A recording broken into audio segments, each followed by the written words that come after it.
Hello, my name is Lydia Martinovich Reckert, and I'm Vancouver-based meditation and yoga teacher and yoga therapist, founder of the Yoga Wheel.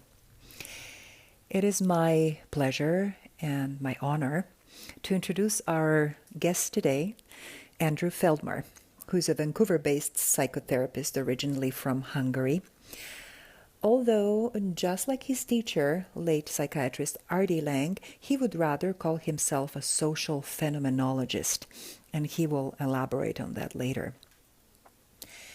Andrew has worked as a psychotherapist individually and in groups and families and big communities such as Doukhobors. He also worked under United Nations with people under extreme mental distress. And for the last 48 years, he has also been known to be working with people who choose to take psychoactive substances as a healing process, mainly LSD and MDMA. And along with Vancouver psychiatrist Ingrid Pacey, he started a study under MAPS, researching the effectiveness of MDMA as an adjunct to psychotherapy in the cases of extreme post-traumatic stress. Andrew gave talks and lectures pretty much everywhere, from philosophers' cafes to universities and conferences. In the last 15 to 20 years, he travels extensively overseas teaching, mainly in Europe and Hungary, and he's native Hungarian, where he has established quite a few projects. One of them is working for prisoners and collaborating with Soteria projects, as well as establishing Feldmar Institute in 2006, which organizes lectures, workshops, seminars, and publishes books with the mission, and I quote, to spread the virus of love until epidemic. I have known Andrew for the last 18 years when I approached him after moving from war-torn country. And soon he became one of the most influential teachers. In fact, in 2012, I approached Andrew and asked him to be a lead teacher for ethics in our Yoga Wheel teacher training program. So welcome, Andrew. There is not very many interviews of you in English. So one of my intention here is to open this interview for English-speaking public. There is a lot of interview with you in Hungarian, and unfortunately none of them has been translated yet. Also, my intention in this interview is to ask you to elaborate on some of the most critical ethical questions in today's society in regards to health of body, mind, and psyche, and the possibility of interexistence or coexistence of us as humans and, of course, our environment. Your punchline on your website is practice courage. In the past, you said that one of the most important ethical quality is the quality of non-violence or non-intrusiveness, which in Sanskrit is ahimsa. Also, you said that the most important virtue, in fact, the transcendental virtue, which is the virtue that has to be there for every other virtue to come, is courage. Could you please elaborate on that? Well, Laing cut to the chase by saying a couple of things. Very simple, but usually immediately forgotten, because if one remembers it, one has to change one's life. And very few people are ready to change their lives, so you have to forget what he said. But what he said was, there is no us and there is no them. There is only us. We are all in the same boat. And he talked from a point of view of total and final emancipation. At a level, he wouldn't allow anyone for 1 second to talk down to him. Every communication has two levels, the content level and the relationship level. And we are very sensitive to the relationship level, even if we can't articulate it. So if I say to you, would you mind taking out the garbage? It could end our relationship. You could get so upset about it, because who am I? And who do I think you are, that I can even ask such a question? There isn't a ready-made conversation, meta conversation about what the relationship level of our communication is. But Lang basically said the treatment that we provide is how we treat each other, and there is no mystery to it. So to actually look at people as if there were people who are ill or sick or other than me, and then label them, would be objectifying them. Now, the people who come to see a psychotherapist probably already are suffering because they have been objectified. So when the therapist further objectifies that patient, we are doing harm. And if we take seriously the Hippocratic Oath, which is ahimsa, do no harm, the road to hell is paved with good intentions. So anybody who wants to help, anybody who wants to do good, is probably going to do harm. Many psychoanalysts, but most of all Marion Milner, often says the only proper function of the will is to will, not to will. Why? Because if I think I'm smart enough to know what the solution is to a situation, I'm probably wrong, because the parts don't know enough to figure out what the whole requires. So rather than heroics and techniques and interventions, what is required is a feminine approach of surrendering to the situation. Lang has said once publicly that he absolutely didn't want to, as long as he lives, ever, to give over to another human being, to allow another human being to tell him what to do. He would not want to do that. But he said he hoped he always had the wisdom and the sensitivity to surrender to the situation, but not to another human being. Totally different things. What does the situation require? He once wrote a paper for social workers and such, that usually when you're called into a situation, people are already telling you what's going on. Something is wrong with my son. My wife is this, my husband that. Even social agencies, if they call you in, they already assess the situation. His advice was, don't believe anybody anything. Go into the situation, live in the situation, and draw your own conclusions. So basically, the enterprise is very simple, but that doesn't mean it's easy. And when you said, we pathologize our experience in the society, and we pathologize our childhood, but once you said that we're also, because we're afraid of our souls, becoming alive. Well, Lang noticed that probably we are the only species that is afraid of its own members more than anything else. Like, human beings are more afraid of other human beings than anything else. The most dangerous thing in the world for a human being is another human being. Why do you think so? Well, wolves don't hurt wolves, lions don't hurt lions. Members of the same species usually play with each other. Humans destroy each other. Humans torture each other. That's just the kind of animals we are. He was very matter of fact. He basically said, don't be squeamish. Not one of us would be alive today. Not you, not me.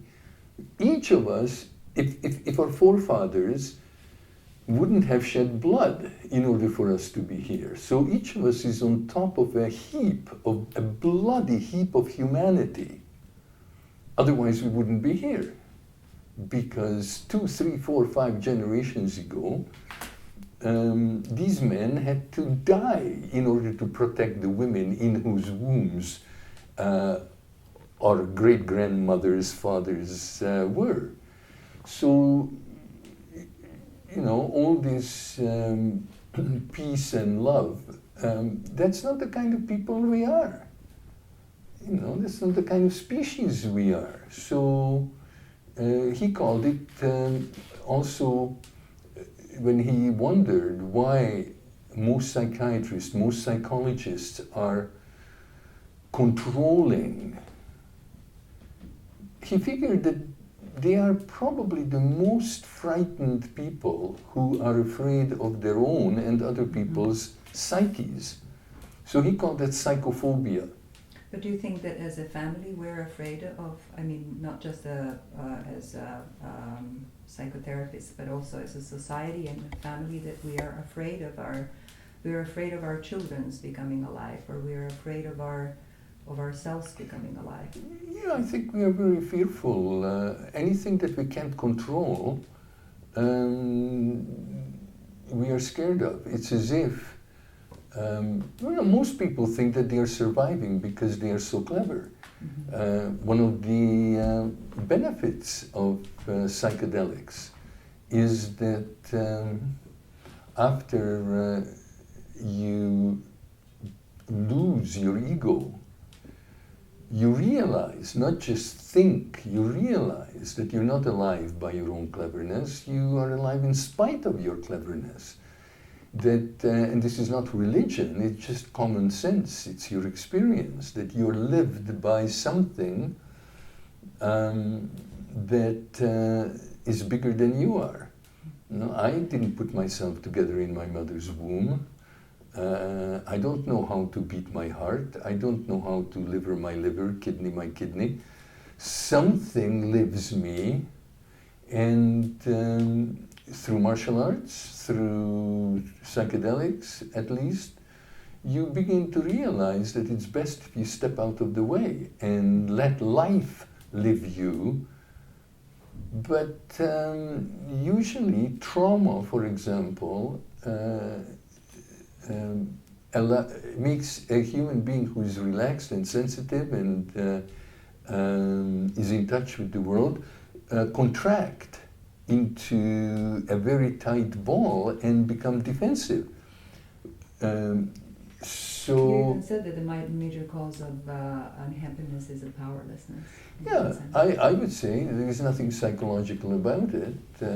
Most people, instead of getting drugs to feel better, if people would give them money, it would go a long way. But this contraction is what gives the idea that if I relax, things will be out of hand. It's dangerous, and somehow we think that the contraction is what keeps us safe. Both Freud and Hans Selye, who is a biologist, said that we die of our defenses. Yeah. So, but that's what every martial arts teaches in a physical, embodied way, not just ideas. And it's very hard in practice to will nothing, to step out of the way, to trust that what lives you can protect you against the assailant better than your ego. That somehow, if the chi or whatever kundalini chi, whatever you want to call it, the life energy is allowed to flow through you, then you're going to move optimally to protect yourself against an assailant. But we're obviously very afraid of that. Yes. So would you think that this society is in lack of ethics, that is more run by morality, and the reasons why we create the control is because morality of the good and bad is in place? Yeah, I think how I distinguish the two is, for me, morality is kind of local. Mm-hmm. It's conventional. Whereas ethics is universal, of how we can treat each other. What would be how to be together so that we increase our freedom and make each other's lives better. That would be ethics. But even in the family, the moment there are rules beginning to be made in the family, relationship goes out the window. Once you can't say to your child, when you do that, that really hurts me. Or when you do that, I feel uncomfortable, don't do that. In relationship, because what you do affects me. If we have given up on relationship, then we begin to say, if you do that again, I'm going to squirt you with a water pistol, or you have to go to your room, or you'll have to say 20 Hail Marys.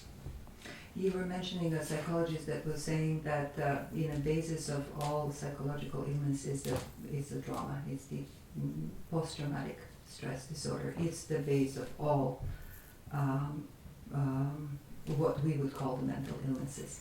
So. Yeah, okay, so let's get that clear. It was Thomas Szasz 50 years ago or more that very clearly said there is no such thing as mental illness. Mental illness is a wrong metaphor. There is a word, for example, for unicorn, but there aren't any unicorns. So there is a word for mental illness, but there is no such thing as mental illness. Now, he said it very clearly, and there's no doubt.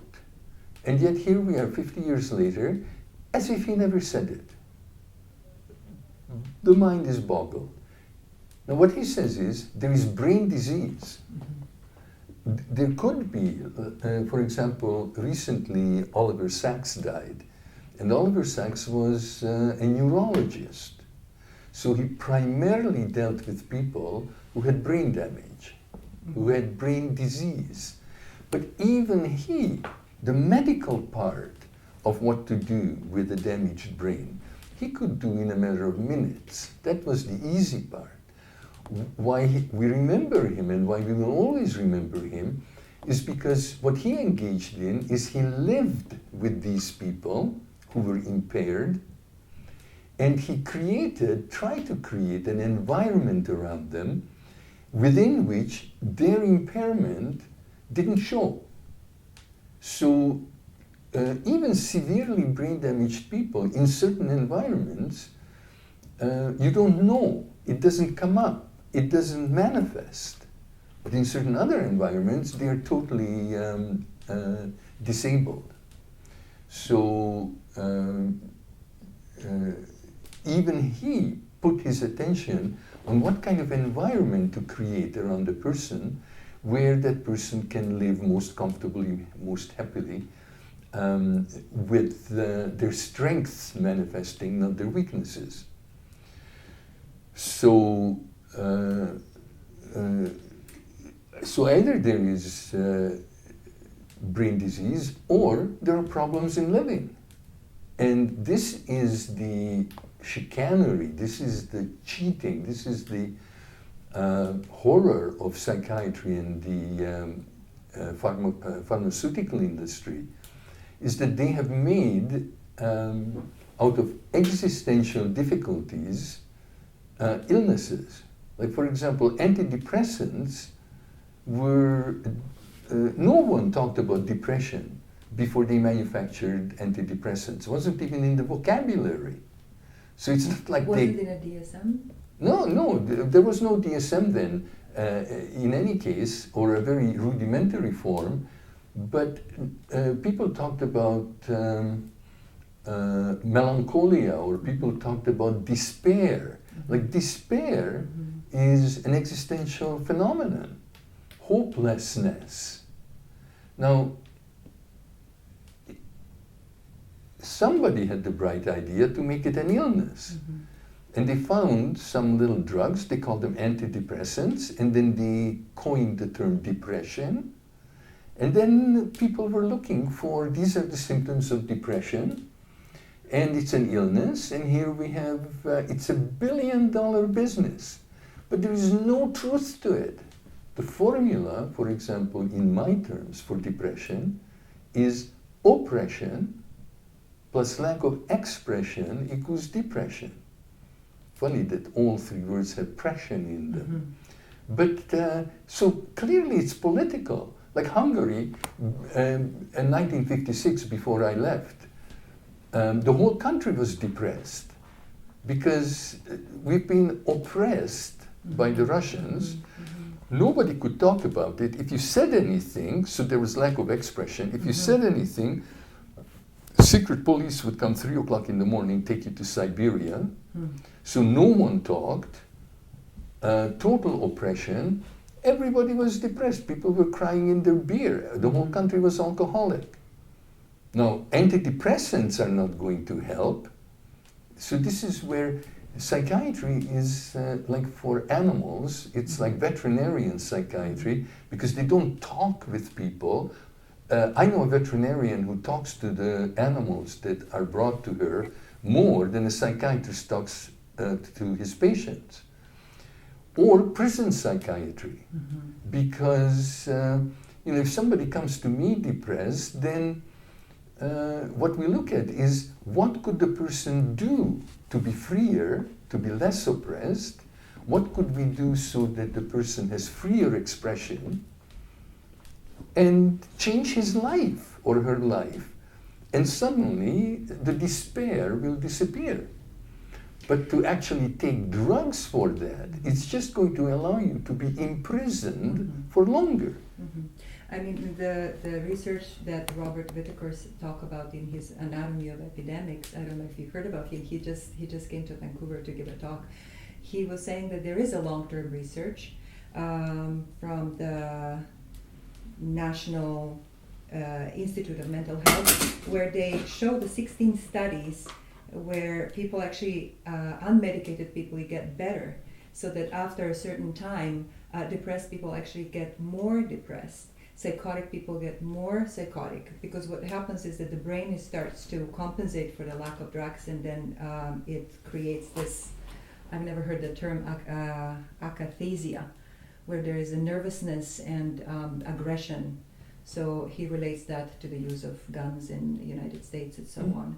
But he just says that basically when this research come out, then whoever is in charge of public doesn't want to put them into the public eyes. So it makes sense what you say, that we don't want to in some way get better. But if you, I mean, as a society, but when you talk about the condition of seeing a patient, you talk about the differences between the shame that the person is carrying with them, and the differences with the guilt. No, I have to refrain myself about this, but.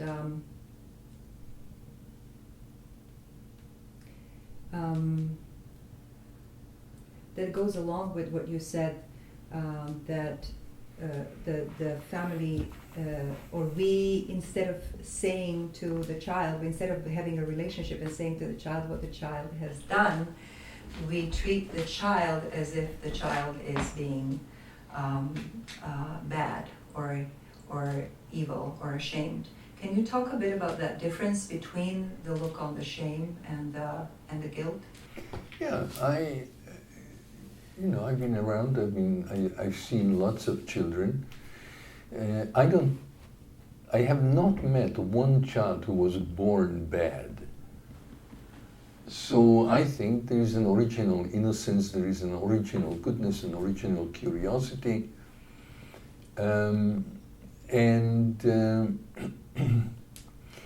shaming usually begins with loss of control. Up until a certain point, fortunately, the parents don't require anything from the child, don't make demands on the child. The moment that an adult makes a demand on the child that is premature, that the child isn't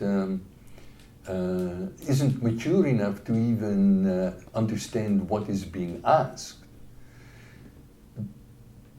Originally, for the species, shame was an alert. The child would blush and the face would become red, like a red light, like a traffic light, beaming to the adult, back off, back off, get off my back, leave me alone. Like some animals would do. Yeah, it's like you're asking me something that is inappropriate. You're asking me for more than I can deliver.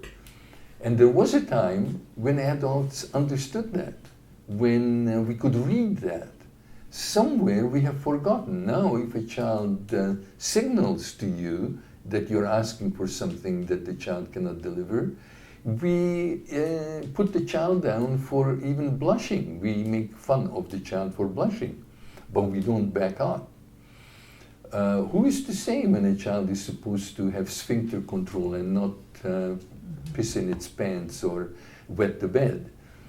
Who is in a hurry? I really think that we could raise children without ever shaming them. I mean, if I could give prenatal classes and give an early education as to how to be parents, the emphasis would be on how to bring up a child without ever shaming the child. The shame comes from attributing something to the child's being, to who the child is, rather than just focus on what the child does. So my mother would say to me, say I spilled a glass of water, "You clumsy oaf, what have you done?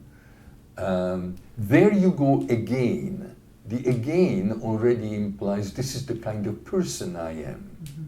I'm clumsy. It's a hypnosis. The child takes it in. And the child feels, okay, I'm clumsy, I'm no good, I'm bad, this is the kind of person I am. Now, once you're in shame, it's like all you can do is hide or hope to die. It's the worst existential state to be in. When I felt ashamed, I wanted the earth to open up, swallow me, so that nobody can see me. Hiding is always a sign of being ashamed. Whereas, you know, when my son spilled a glass of water, I almost said what my mother said to me, but I held back. I told her to get out of here. I'm not going to channel her. And I simply said to him, look at the mess you made. Here is a rag, clean it up. So there is a little bit of guilt. I shouldn't have done what I did. I have to be more careful. And there is room for reparation. It can be repaired. Whatever it is that you did badly, you can say, I'll never do it again, and everybody's happy. No further problems. But if you're a clumsy oaf, there is no reparation.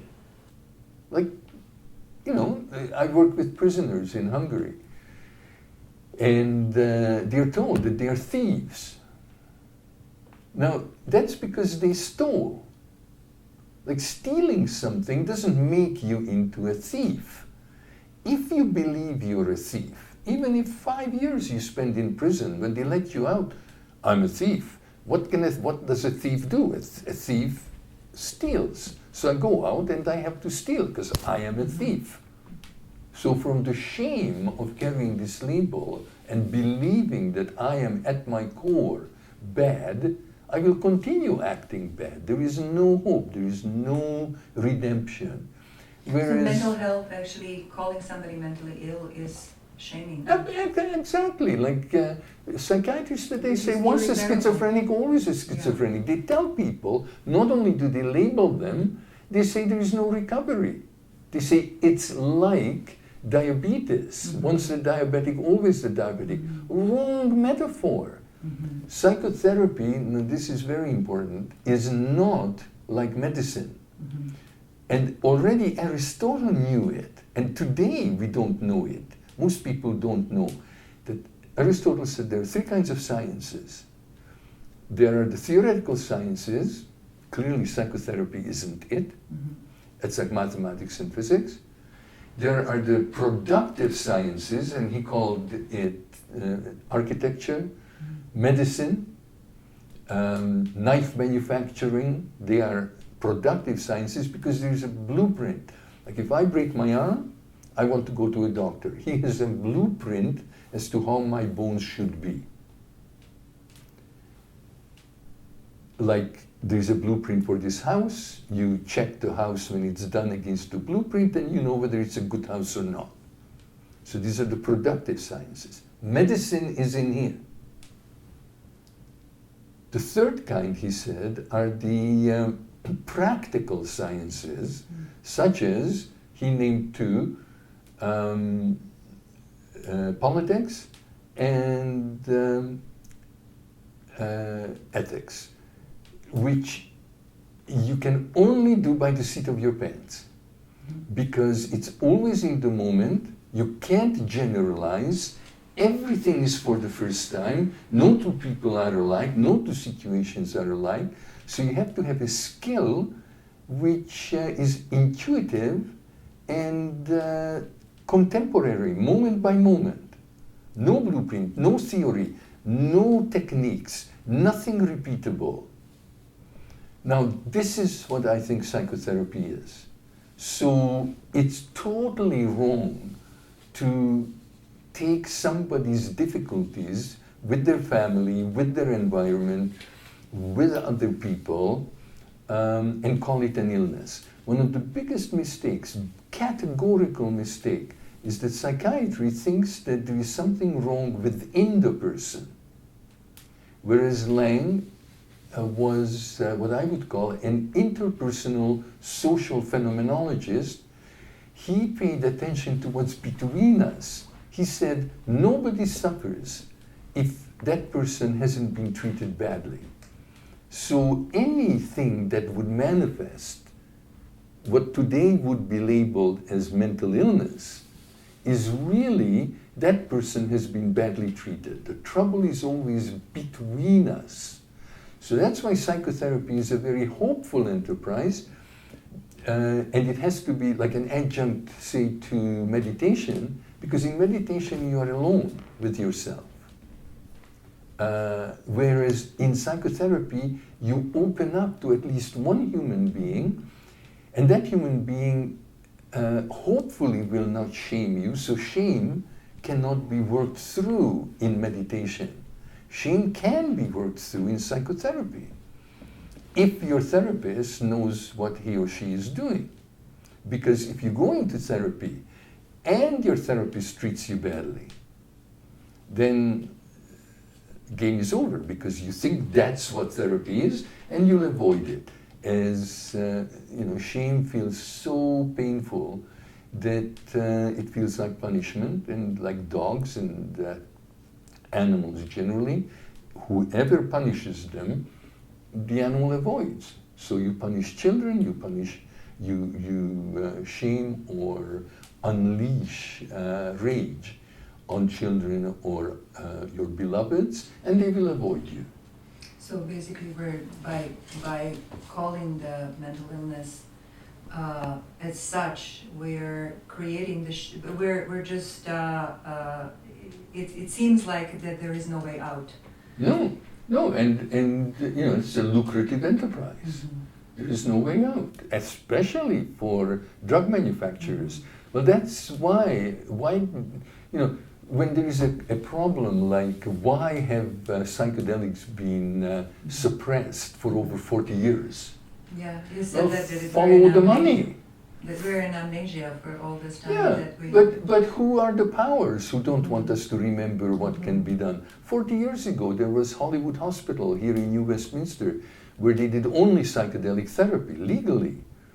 It had very good results in freeing people of their addictions, for example. Creativity training. Everything was forgotten. Everything was suppressed. It's like never happened. Why? Because the drug companies would lose enormous amounts of money. Now people are doing more and more across United States and Canada what's called microdosing. Very small amounts of LSD people take every morning. With breakfast cereals.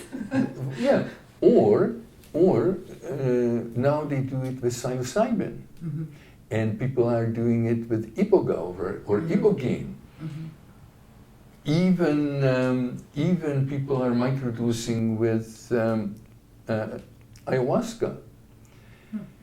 But what happens is that depression, so-called depression, disappears. People see more clearly. People make better decisions. People find their way out of the mess that they are living in. And what would happen if really millions of people would be doing this? Pharmaceutical companies would go bankrupt. Yeah, and on the other hand, using the LSD, which is the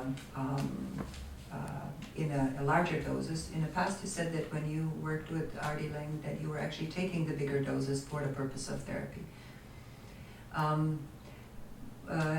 Would you say that the LSD is? I think you mentioned that once that LSD is putting us into the position of being that we haven't earned. So it opens up the consciousness to the space where we're not quite yet ready to be with the rest of the psyche. So how important is the presence of the therapist in guiding through? Well, you mentioned several different things. Among Buddhists, there are what I would call armchair Buddhists.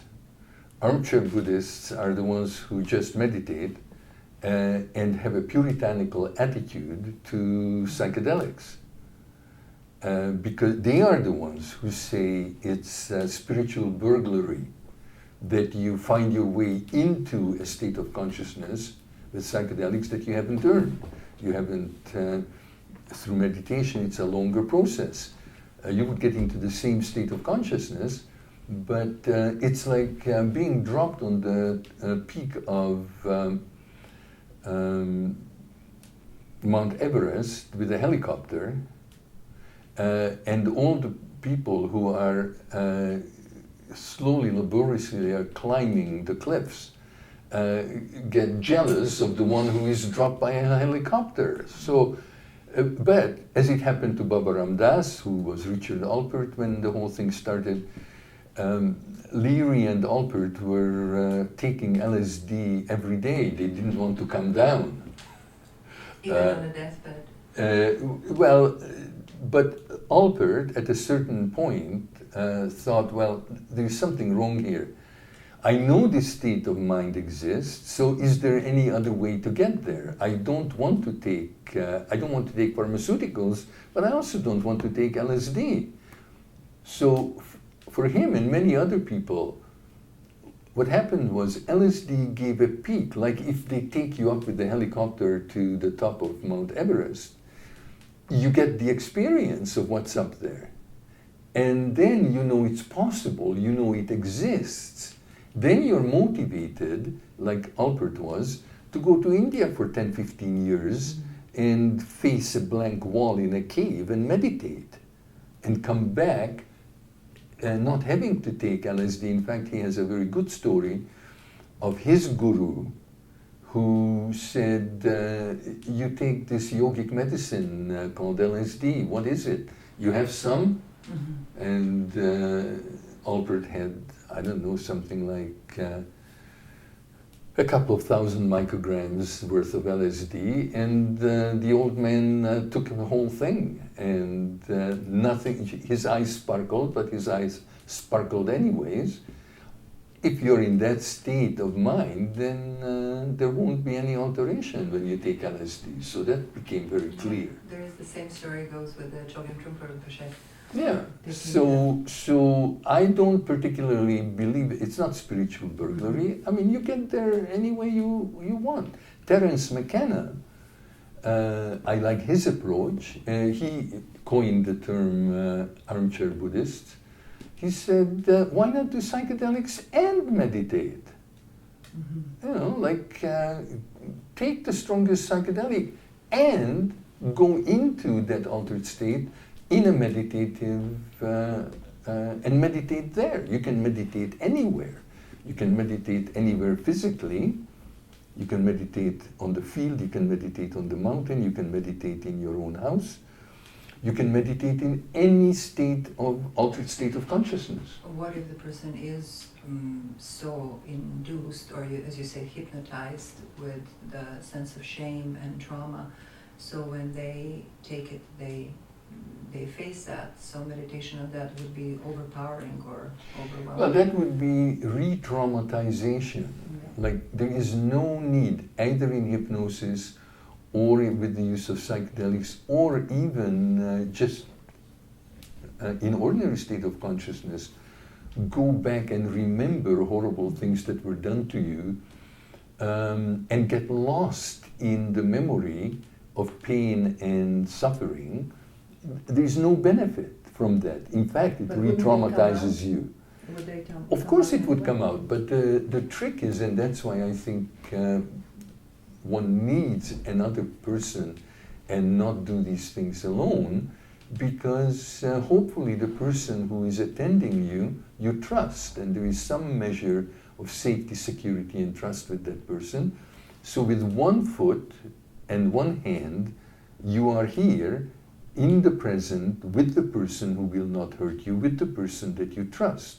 You hang on to that person. With the other foot and the other hand, you go back and touch on what was done to you, touch on how hurt you were, and then you can come back and see you're okay now. You weren't okay then. So it doesn't need to be a skilled person, you say. You could be the person who's just there to hold the space and create a sense of safety, security, and trust. It's no skill that's necessary. Midwives don't have to be skilled. Midwives have to have a lot of experience. Yeah. The greatest advantage an old midwife has is that she isn't afraid. Mm-hmm. She's seen everything. So the kind of person that is okay to do trauma work with is someone who is not afraid of whatever could possibly happen.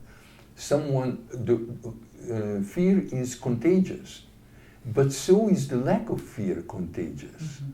So a bad trip is always to do with fear. So if you have somebody who isn't afraid and you hang on to that person, then your own fear will diminish.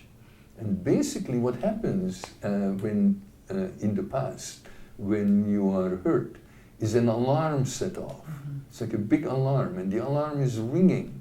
And all your life, whatever you're doing, you're always distracted because there is this alarm ringing and something is pulling you back to deal with what there was no time or no person to deal with in the past.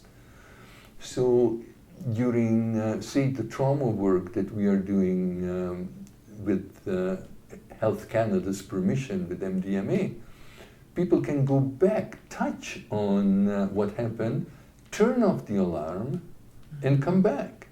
So then you can mourn and grieve what happened. Basically, you have to realize how much you have lost out on.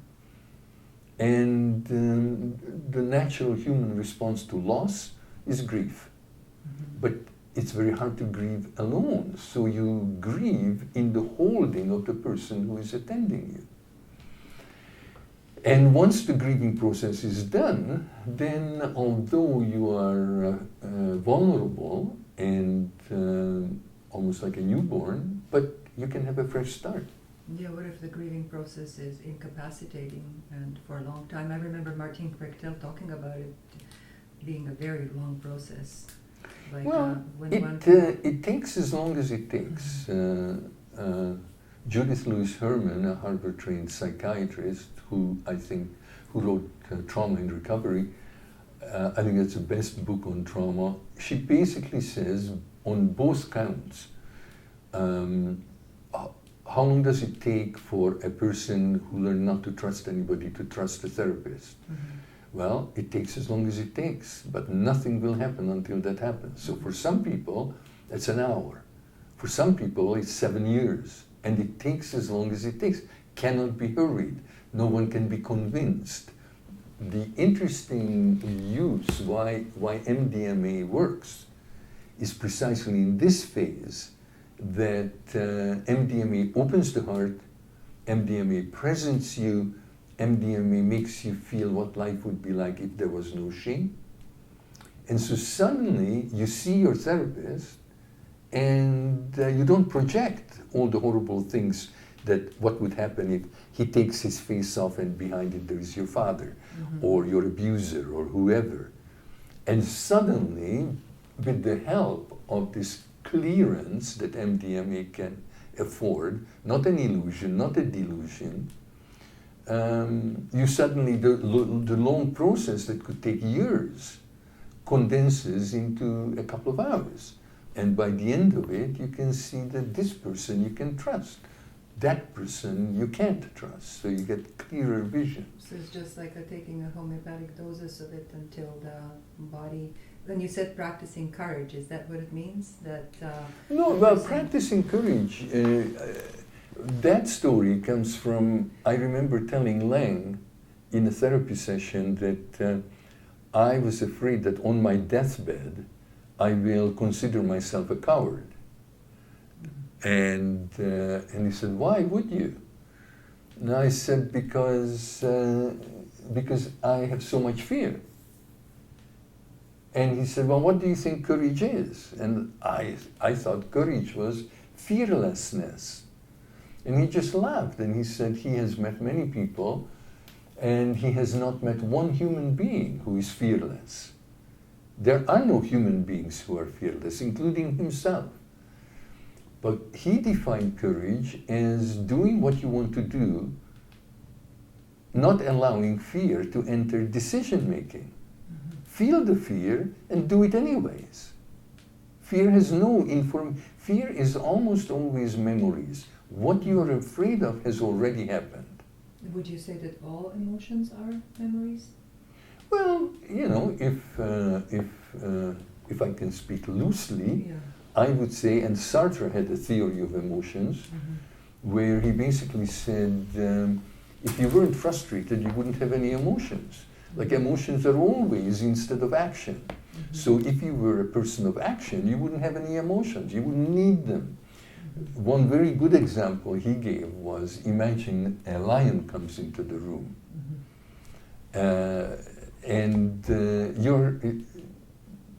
That event renders you helpless because you can't get rid of the lion. What are you going to do? So you get very upset that there is a lion in the room, you have emotions, and you faint. And so you achieve getting rid of the lion, because in your state of consciousness, once you lose it, there is no lion. And it happens to be an okay thing to do, because the lion is usually not interested in bodies that don't move. So fainting is a good response to a lion in the room. But, you know, he thought that... you know, if you think of hysterical women, Freud, around 1900, mostly dealt with hysterical women, so-called hysterical women. And he was the one who discovered and outrageously found the hysterical men, where every other doctor and psychiatrist thought that hysteria was a woman's illness, actually wandering womb. They thought it had to do with the womb, the hyster. And he showed a man, and they laughed at him at medical rounds. How could a man be hysterical? But what he pointed out was he was a man who was powerless. The women who were hysterical were all powerless. They were all dominated by rational, powerful men, and especially rationality. And logic and rationality was used to control women, and women rebelled by being emotional.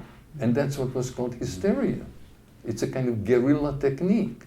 Like, you know, if I can't win by logic, watch me throw a temper tantrum, watch me emote. So no, I think there is a book where I think a couple of psychiatrists wrote, every chapter is fuck feelings, fuck emotions. You know, there was a West Coast fad of you're too much in your head, but what do you feel? You know, feelings don't give you more access to the truth than thinking does. You can lie with your emotions, or you can lie in your thoughts, you can lie in any state of consciousness. What interests me is, like, now that you're speaking about it, it reminds me on the teachings on the right-handed path in meditation, we look at emotions being pain. All emotions are pain. But on the left-handed path, the emotions are used, like we use all of our capacities to wake up, including emotions. So emotions is not something to get rid of. It's actually something that helps us alleviate. Well, now that you're talking about now that you're talking about that, what that brings to my mind is the thing about the right-handed path. It's like going this way. Is will and denial. It's like why denial? Well, let's say. Let me give you an example. For instance. I love ice cream. I'm attached to ice cream. The right-handed path is decide that you never eat ice cream again. Give up ice cream. That's the right-handed path. Mm-hmm. Give up, give up, give up. Be good, be very good. Mm-hmm. The left-handed path is you like ice cream? Eat as much as you like. Fill yourself up with ice cream. Eat ice cream until you don't want to eat any more ice cream. Burn out the desire.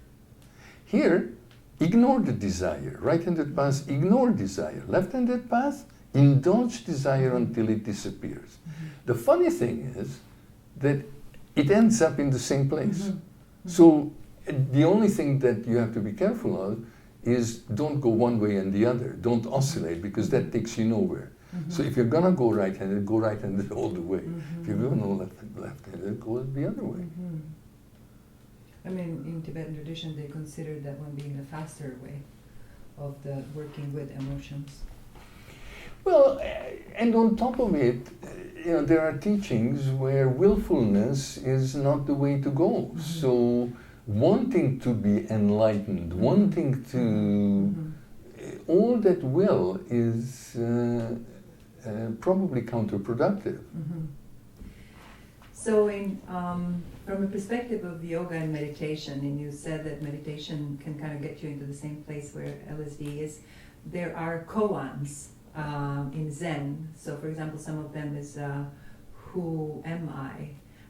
What do you think? What is the more important question in terms of, is it who am I or who I want to be, in a sense of having values that we want to be living with? Well, the way I think about it is neither question is important because there is no I. So who cares what I want? Who cares who I am? However, I don't think one can skip that. I think the value of the question is Wittgenstein once said that thinking can take you to the edge of something, and but you can't get to the edge unless you think your way to the utmost, to go to the very edge, the very end of thinking, and then you leap off into somewhere, and he said, what we can talk about, let's talk about, and what we can't talk about, let's shut up about. So when you assiduously and determinedly find the limit, how far you can answer the question of who I am, or who I want to be, or all the I questions, when you have gotten to the edge, next step, when you step off into where language doesn't take you anymore, we can't talk about, because when my eye ceased, when I realized that my ego died, there was a certain amount of time that passed after I died, and before it felt like crucifixion, it felt like dying, it felt like death, it felt like giving up everything. But then after a little while, I got resurrected. I was reborn, reconstituted, coming back from nowhere, and suddenly I'm back and there is an I again. Mm-hmm. Now, With from an awareness of non-I. A memory of non-I, Memory of non-I. but nothing can be said about non-I because I wasn't there. Mm-hmm. So, in one tradition, that was called the Eleusinian Mysteries. Mm-hmm. In Greece, the Eleusinian Mysteries was an initiation, and people thought that nobody knew what these people were doing during the initiation, and they were all sworn to secrecy. But I think it was an open secret. It wasn't like they kept something secret. The secret is that nobody can talk about what happens between death and rebirth, because you are not there. Mm-hmm. And memory, language, all that belongs to the I. And you said that the little children don't even use that's a language sort of idea. Well, it's the most confusing language concept for children, because everybody uses I. Mm-hmm. You are I, you are I, everybody is an I, and it doesn't make any sense to the child until the child realizes that in that sense I is just a grammatical marker of the speaker. Mm-hmm. So it's a late invention, and we adopt it. And then they can adopt it. But that's not what I'm talking about. I'm talking about the benefit of this death rebirth, of the initiation. And I think that in ancient Greece they did it with psychedelics. There are theories In of ancient Greeks that they did in ancient Greece, like the Eleusinian Mysteries, they drank some kind of either ergot, or there are, now there are about 4 or 5 different possibilities that anthropologists and archaeologists are wondering what psychoactive substance they took, but they took something. And but the magnificence of this death rebirth experience, which, by the way, anybody who is doing LSD long enough will experience. Stanislav Grof in his work showed that so-called psychotics, so-called neurotics, so-called normals, so-called creative people, they all at a certain point went through the death rebirth experience. Why it's therapeutically efficacious is because when you are coming to life again, when you go back into reconstitute your ego, you're not doing it by yourself. So here is a lived experience of you coming into being without you using your will. It's beyond your will. So that's where it becomes absolutely inescapable, a fact, not just a thought. One realizes that there is something bigger than me, living me, and bringing me into embodied existence. That's the religious experience. It's not God or anything. A religious experience is feeling a small part of something larger than yourself. And that has a very important part. Or death of the self. Well, the death of the skin encapsulated ego. Like any couple, say even a therapist and a patient, or lovers, or husband and wife, there is an us. And the us is already bigger. Our us is bigger than you or I. So this is where a sadomasochistic relationship, where the patient has to obey the therapist, the patient has to take the drugs the psychiatrist tells. It's a sadomasochistic relationship. They're not surrendering to the us. The psychiatrist doesn't even think there is an us. So, or if there is somebody who thinks there is us, they would probably kick them out of the work. well, they would think the guy is crazy. Yeah. Yeah. But that's the difference between communion.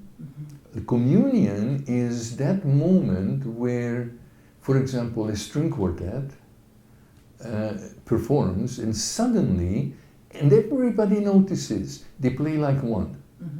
But you can't just, four people can't sit down and play like one. They have to fight with each other for years. Just like a couple can't really feel like one until they fight with each other for years. Not for dominance. Like, you know, in a string quartet, I could say, we should play this faster. Somebody says, no, we should play it slower. We should play louder. You should play quieter. I have to play louder. And then suddenly, because they practice and practice and practice, that's why it's amazing that a string quartet can stay together for 20, 30, 40 years. And then there are those magic moments where the composer, the music, and the players are one. And if the audience really pays attention, they are one. Now that's a moment of communion, where there is enough room for everybody to be unabashedly themselves. Nobody has to edit oneself out to suit the other's book. It's a very difficult and very temporary state, communion or co-presence, where both you and I can be present without either of us feeling we have to give in to the other. So the shortcut to that, because it's as if people don't have the time to it, the shortcut to that is, let the two of us be one and let that one be me. Domination, submission. I'll be the dog, you'll be my tail, just always do what I tell you. My mother actually almost made me believe that the sign of me loving her was obedience.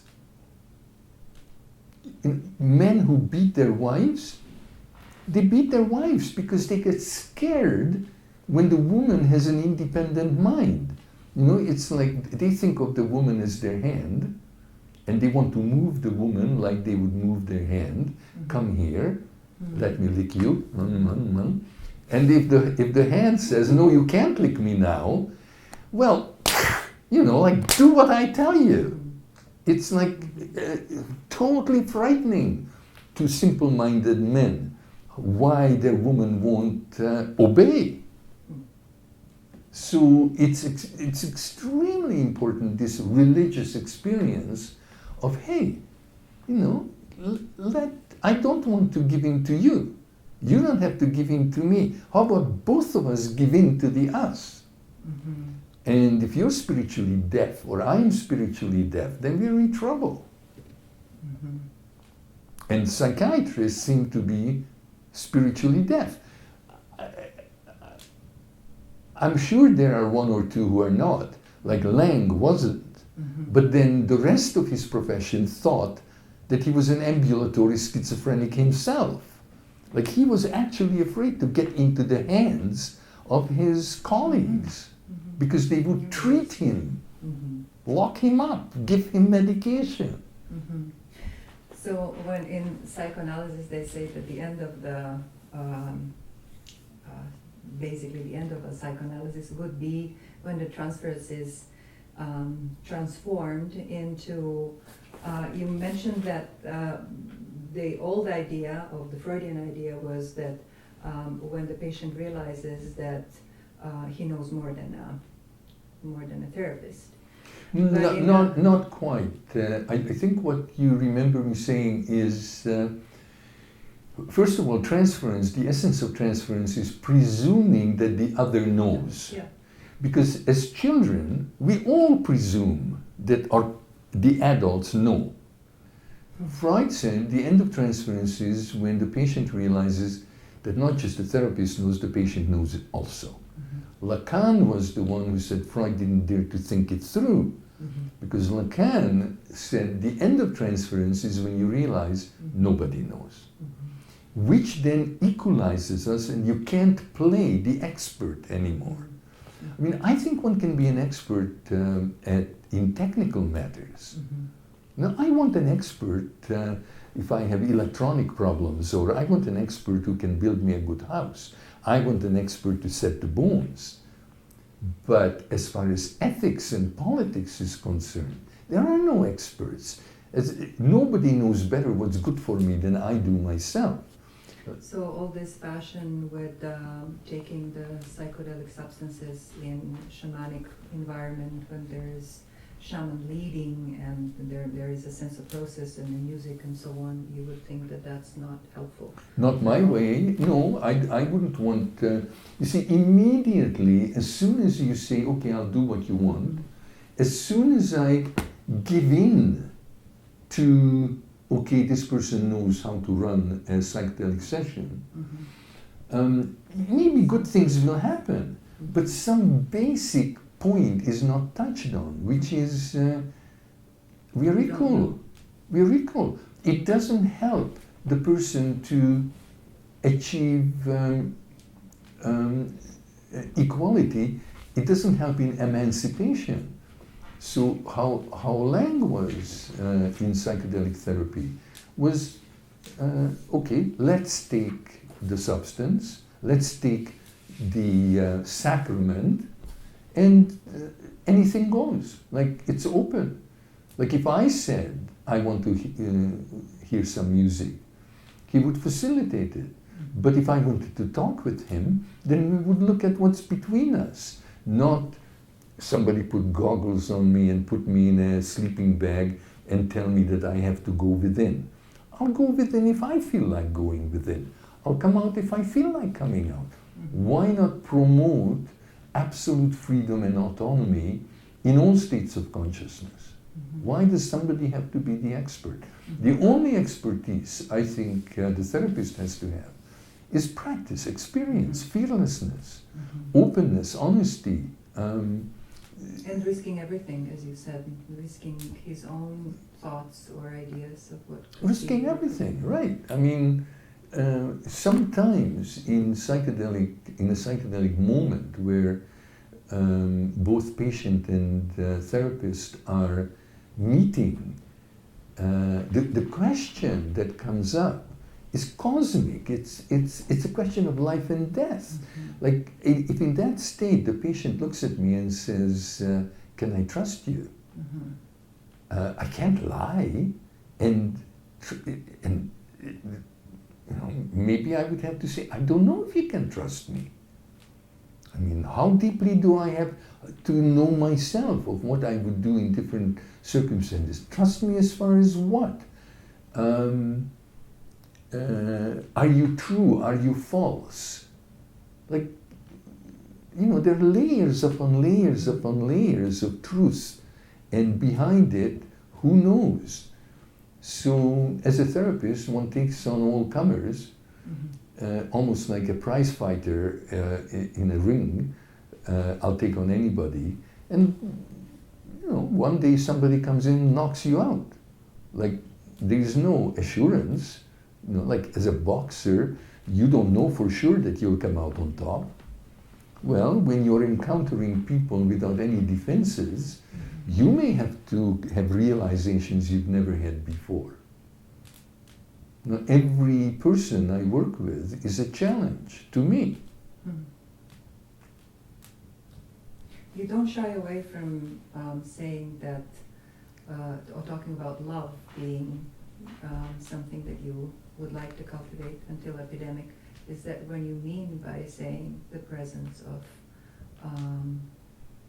non-agenda of the therapist in presence? Well, would that process be that process of? Yeah, I don't think of love as any kind of sentimentality. Rollo May once said, love without will is sheer sentimentality, will without love is sheer cruelty. So, but when I'm talking about love, I guess the rock bottom definition is I could hurt you and I won't. It's the decision. Like somebody who says, oh, I couldn't possibly hurt you, is a liar. Because we can definitely hurt each other. But to decide that I could hurt you and I won't, that's love. The other thing is love is not an emotion. Love is work. If somebody loves you, you know because they are going to make your life easier and richer. They will contribute to your survival benefits in a creatively enlarging way. Now, if somebody says, I love you, I love you, I love you, I do, and you feel your life has been more difficult ever since this person has been in your life, person doesn't love you. The proof of love is in the recipient, not in the giver. And you would say that those who would think about loving everything is just a hypocrisy because it has to be very detailed and personal. Oh, absolutely. William Blake says that anyone who loves in generalities is, what does he say, is a scoundrel, a blackguard, and a hypocrite. So, no, it's very personal, very specific, and in a way, I have to love the other in terms that the other defines. Mm-hmm.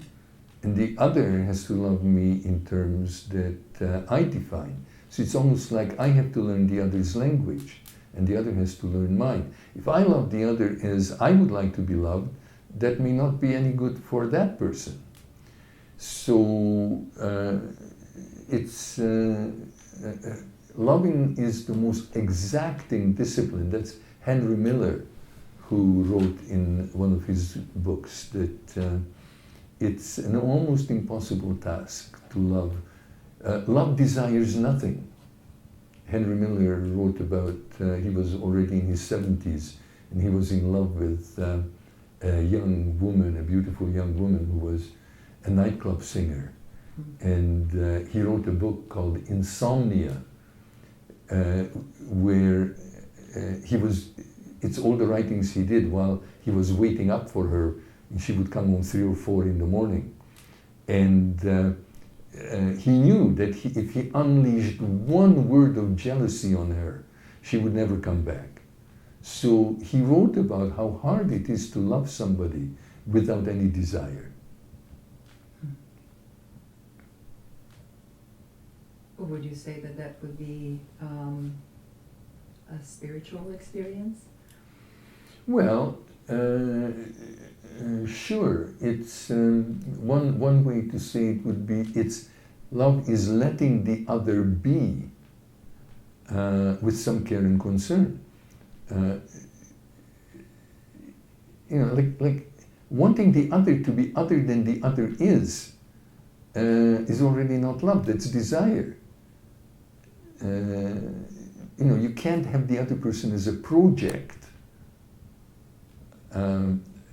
One way to put it is love is taking delight in the other as the other is in his or her isness. And of course of children. Like if you love your child, you have to take delight in your child as the child is, in its isness, not wanting the child to be other than the child is.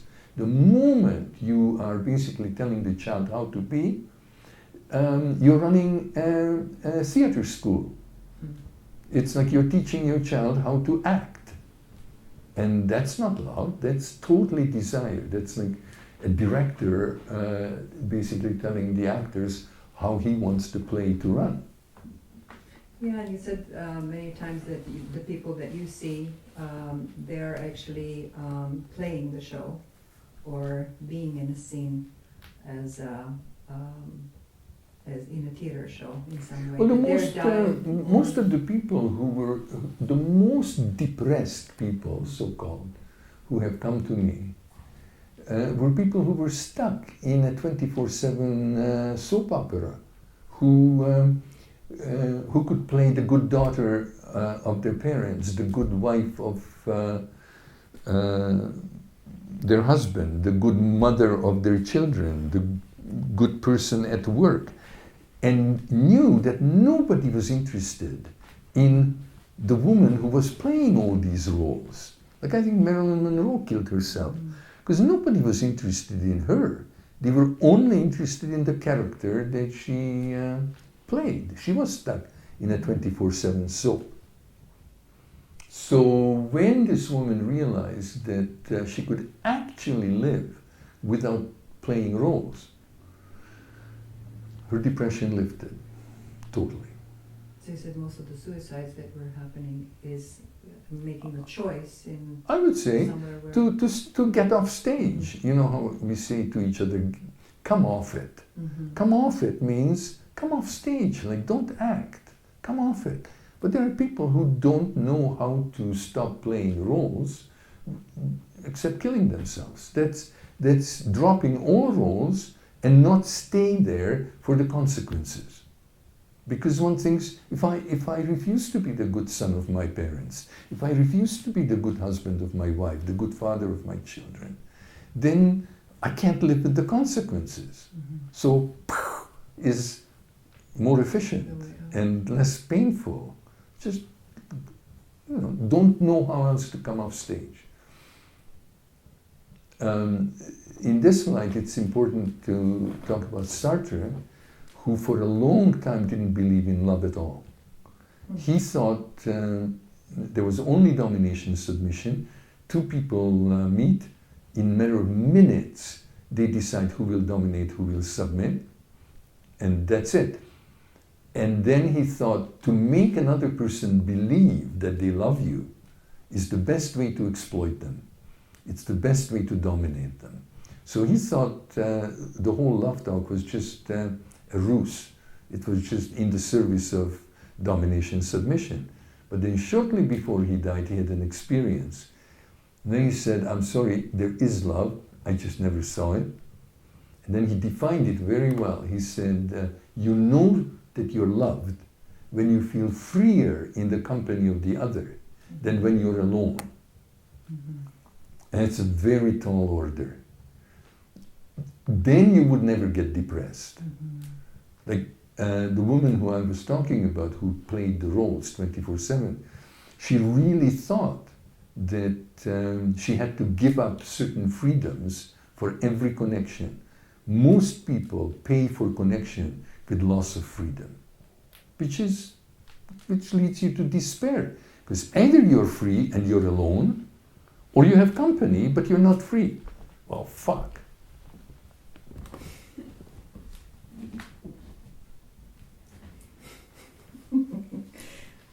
I have a couple of things in mind I didn't want to disrupt, but I remember once you said, is the question, because a lot of people ask, is the universe friendly?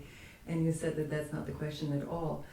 Just in kind of following on what you said about Sartre, is that me thinking is the love spiritual experience, or the presence of two beings in communion is a spiritual experience.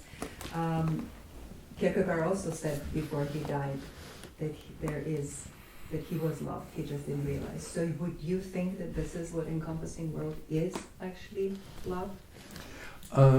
Well, I think what Kierkegaard realized is that he couldn't exist for a second except for the grace of a million factors falling into place so that he can breathe.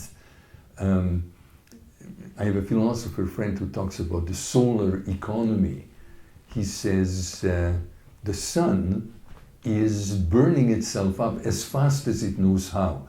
It doesn't hold back anything. It gives everything away, and it shines on everyone without selection. Now, if that's how we lived our lives, that would be very loving. Just do your utmost, don't hold out, don't hold back, give everything away, and the sun will eventually die of exhaustion. Like the sun won't be alive, neither will you, neither will I.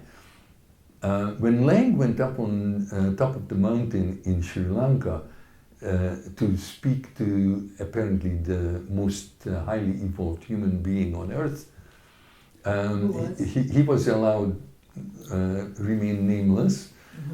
He was allowed to ask one question, when he was there. And so he asked the question, what am I to do with my life? What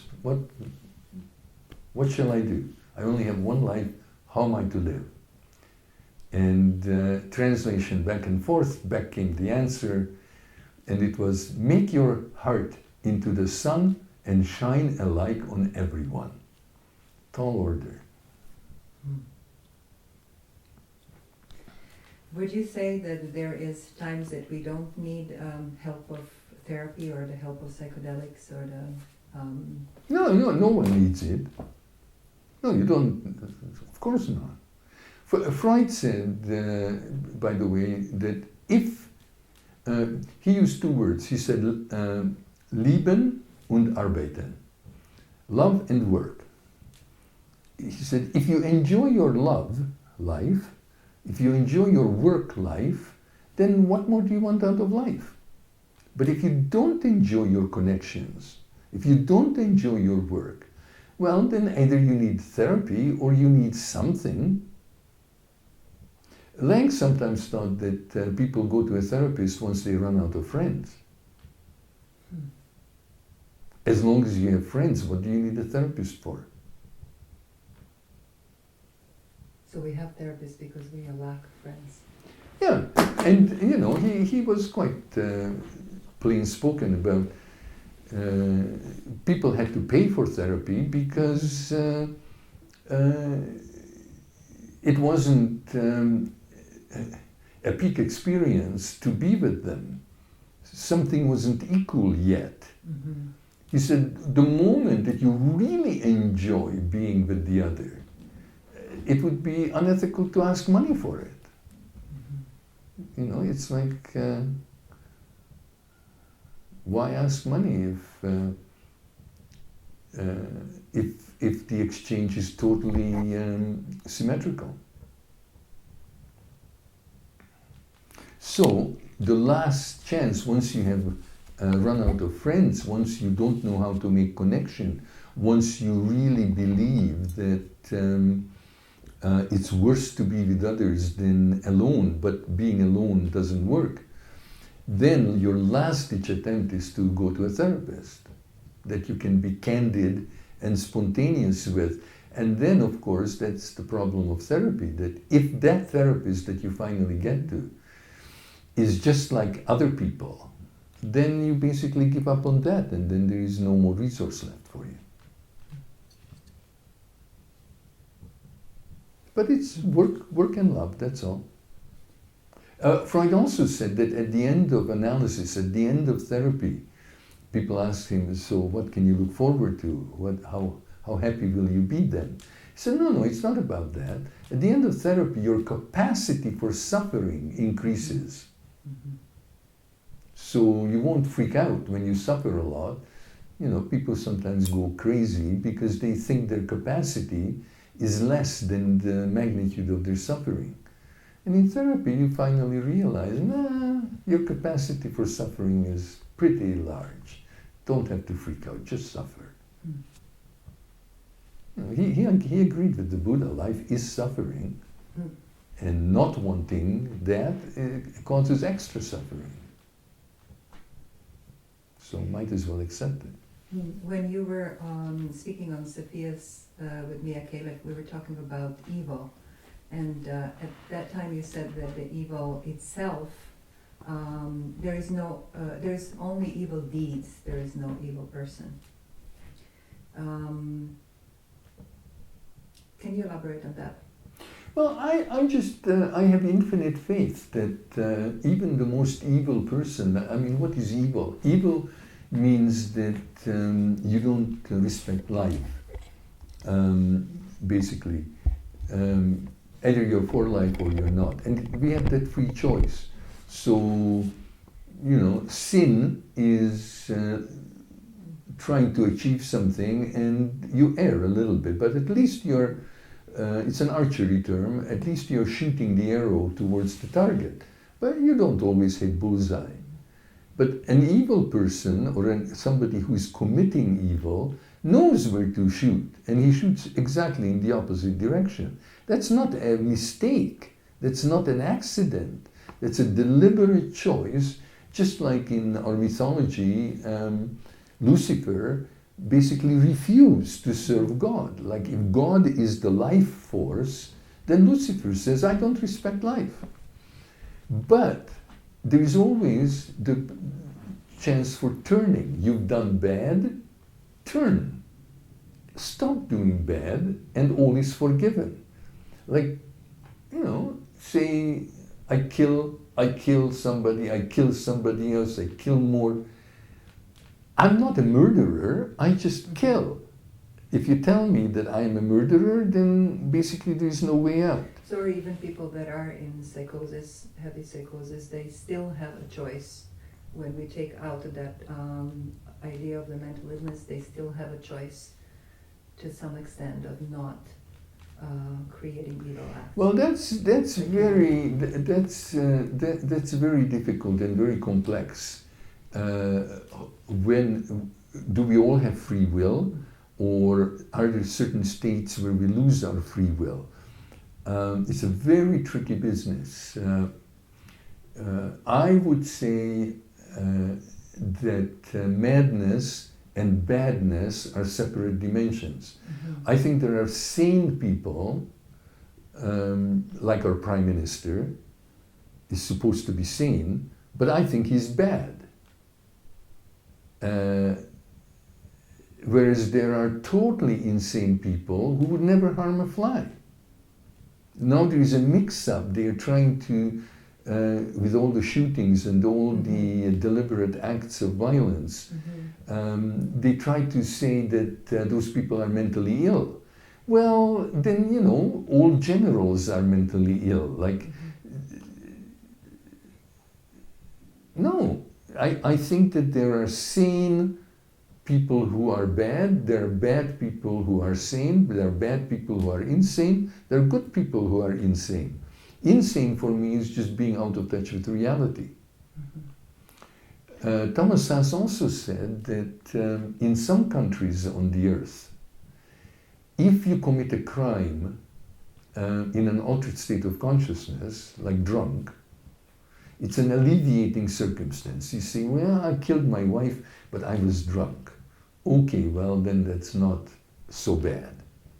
In other countries, they say it's worse if I did it drunk, because they say I deliberately drank before I killed her in order to be able to kill her, because I couldn't have killed her in a normal state of consciousness. So, you know, it's controversial.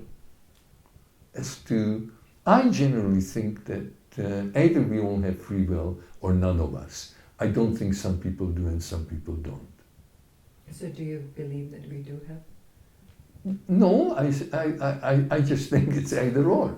I can imagine none of us have free will, but it certainly seems like we do. Thank you, Andrew, for your time, and I hope we have many more of those. I would like to read in the end an excerpt from a collection of poems, Knots by R.D. Laing. Although one is full inside of the outside, one is on the outside of one's own inside. And by getting inside the outside, one remains empty, because while one is on the inside, even the inside of the outside is outside.